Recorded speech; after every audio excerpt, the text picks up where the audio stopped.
Nah, sekarang aku udah sama orangnya nih teman-teman. Halo Dava. Halo. Oke, jadi sebelum kita mulai, boleh nih perkenalan diri dulu kepada penonton. Ya, perkenalkan, nama saya Muhammad Dava Pratama, biasanya dipanggil Dava. Umur saya 16 tahun dan jabatan saya yaitu sebagai Ketua Paskibra SMA Negeri 7 Kota Tangerang Selatan. Wah, Dava ini masih muda ya teman-teman. Jadi bisa dibilang Dava ini termasuk pemimpin dari generasi Z nih, Gen Z. Oke, jadi Dava, aku di sini izin menggali lebih dalam lagi nih tentang kepemimpinan atau gaya kepemimpinan yang kamu terapkan dalam memimpin sebuah organisasi, yaitu Paskibra SMA Negeri 7 Kota Tangerang Selatan. Nah, boleh ya kita mulai pertanyaan pertama. Oke, pertanyaan pertama nih. Menurut kamu, apa saja sih karakteristik yang harus dimiliki oleh seorang pemimpin? Kalau menurut saya, ada 3 karakteristik yang wajib dimiliki seorang pemimpin. Yang pertama itu inisiatif. Jadi dalam organisasi itu kan ketua atau pemimpin itu harus bisa menjadi pelopor dari kegiatan organisasinya. Dia itu harus bisa mengarahi anggotanya dengan ide-idenya sendiri. Yang kedua itu, ketua itu harus bisa bertanggung jawab dengan baik buruknya organisasinya. Misalnya sukses organisasinya, kegagalan organisasinya, kesalahan dia harus berani bertanggung jawab mau apapun hasilnya itu. Yang ketiga itu adaptif. Seorang ketua itu harus bisa adaptasi ke situasi yang diberikannya. Mau itu menguntungkan dia, mau merugikan dia harus bisa adaptasi. Lalu dia harus bisa mengarahi organisasinya untuk mendapat hasil yang maksimal melalui situasinya yang diberikan. Oke, udah cukup karakteristiknya. Oke, jadi itu 3 karakteristik utama nih menurut Dava yang harus dimiliki oleh seorang pemimpin. Oke, kita lanjut ke pertanyaan kedua ya Dava. Apa saja sih peran kamu sebagai ketua dalam organisasi ini? Dalam organisasi, peran saya terutama simpelnya sebagai otak dari organisasinya. Jadi tugas utama saya itu untuk bisa mengarahi anggota-anggota saya dan kegiatan organisasi saya untuk kedepannya itu kayak gimana sih, nanti tujuannya kayak bakal ngapain, terus proyeknya apa aja, program kerjanya apa aja. Jadi ketua itu bukan orang yang turun langsung ke lapangan biasanya gitu, walaupun ada juga pemimpin yang kayak gitu, tapi harus bisa mengarahi anggotanya itu, oh si A gini, si B lakuin itu, kayak gitu. Oke, kita lanjut ke pertanyaan berikutnya nih. Apa gaya kepemimpinan yang kamu terapkan dalam organisasi ini dan mengapa kamu memilih gaya kepemimpinan itu? Gaya kepemimpinan yang saya rasa saya ambil itu lebih ke gaya kepemimpinan demokratis. Kenapa saya mengambil itu? Karena saya merasa kalau misalnya gaya kepemimpinan otoriter itu kan berarti semua keputusan hanya punya saya kan, tidak peduli anggota saya bilang apa, mau punya pendapat lain itu saya tidak peduli. Kalau menurut saya itu terlalu memaksa dan membuat anggota-anggota saya merasa oh saya itu suka-suka saya, mau gimana pendapat saya pendapat anggotanya tidak dipedulikan gitu. Kalau misalnya dalam gaya kepemimpinan demokratis itu kan semua anggota itu bisa bersuara, oh menurut saya bagusnya kayak gini, menurut saya mungkin lebih bagus kalau diarahinnya kayak gini. Cuman walaupun demokratis, keputusan terakhir kan tetap berada di saya, jadi tidak timbul konflik pendapat gitu. Berarti lebih ke didiskusikan dulu ya kepada anggota-anggotanya. Didiskusikan lalu keputusan terakhirnya berada di ketuanya.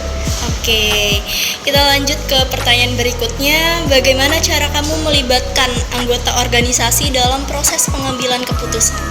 Cara saya melibatkan anggota saya dalam mengambil keputusan yang seperti saya tadi bilang, itu saya meminta pendapat dari anggota-anggota saya. Bagusnya kayak gimana, misalnya saya sudah punya ide ini, lakuin acara ini kayak gimana, saya juga meminta pendapat anggota saya. Mungkin ada juga yang punya ide yang lebih bagus dari saya, mungkin bisa diterapkan lagi ke dalam itunya, ke dalam rencana saya gitu. Berarti ngambil keputusan yang terbaik ya menurut keputusan bersama. Oke, kita lanjut nih ke pertanyaan berikutnya. Bagaimana kamu memastikan komunikasi yang efektif dengan seluruh anggota agar informasi mengalir dengan baik? Kalau cara saya kan mungkin ini organisasi yang skala lebih kecil kan. Itu saya buat grup terpisah, lalu semua informasi tentang keputusan atau informasi dari pembina atau dari sekolah itu saya kirim di grup itu. Jadi tidak ada alasan anggota itu, oh saya tidak diinfokan tentang ini itu. Jadi semuanya itu selalu tahu, dan saya juga memastikan anggota saya itu tentang misalnya yang berhubungan sama organisasi mereka ngapain gitu selalu diinfokan ke saya. Jadi tidak ada kesalahpahaman antara saya dengan anggota saya.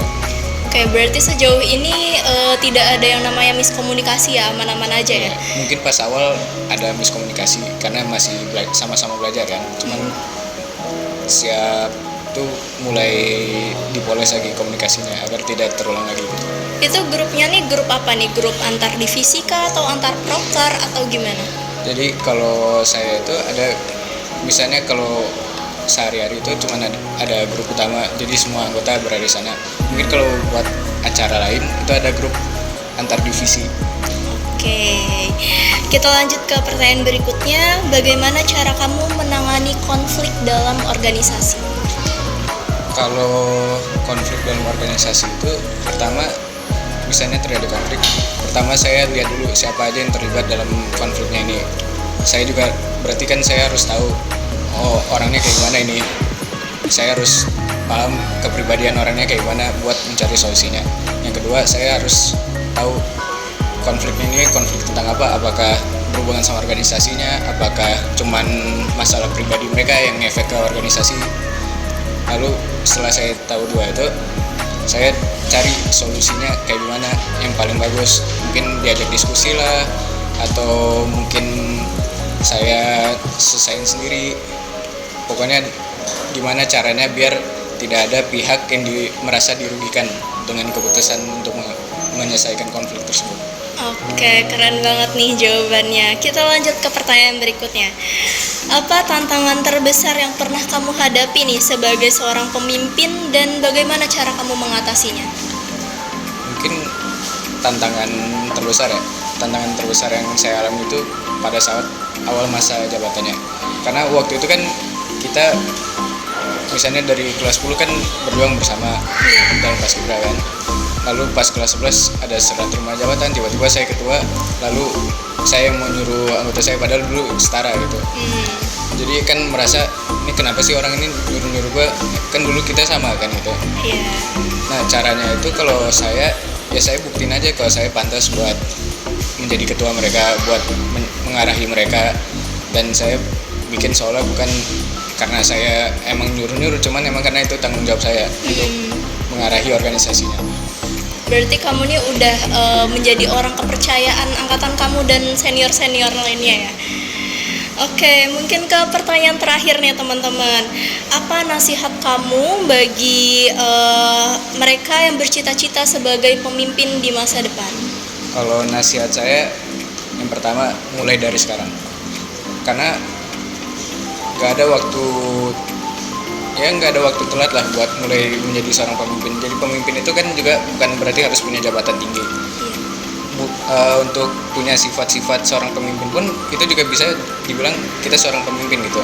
Lebih baik mulai dari sekarang daripada nanti. Yang kedua itu jangan takut melakukan kesalahan. Kalau dalam organisasi kan terutama kalau jabatannya ketua gitu, itu pasti lakuin kesalahan. Cuman dari kesalahan itu ya sudah, kalau salah ya udah salah. Yang penting kita belajar dari kesalahan itu gimana caranya biar nggak terulang lagi. Yang ketiga itu belajar dari orang-orang yang lebih berpengalaman dari kita, mau itu dari orang tua, dari guru, atau mungkin kita suka baca biografi pemimpin-pemimpin hebat gitu, misalnya kayak presiden atau gitu. Itu kan kita bisa baca, oh mereka tanganin konflik ini kayak gimana. Mungkin kita bisa tiru juga cara mereka menyelesaikan masalah mereka. Kalau menurut saya begitu.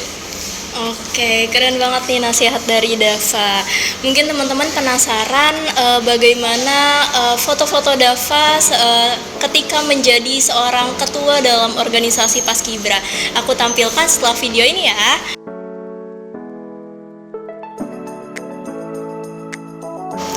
Oke, baik. Untuk wawancaranya aku rasa cukup sampai di sini. Terima kasih banyak Dava sudah meluangkan waktu untuk wawancara kali ini. Tadi jawabannya udah keren banget sih menurut aku. Semoga teman-teman bisa terinspirasi ya.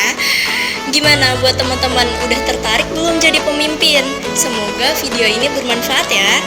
See you.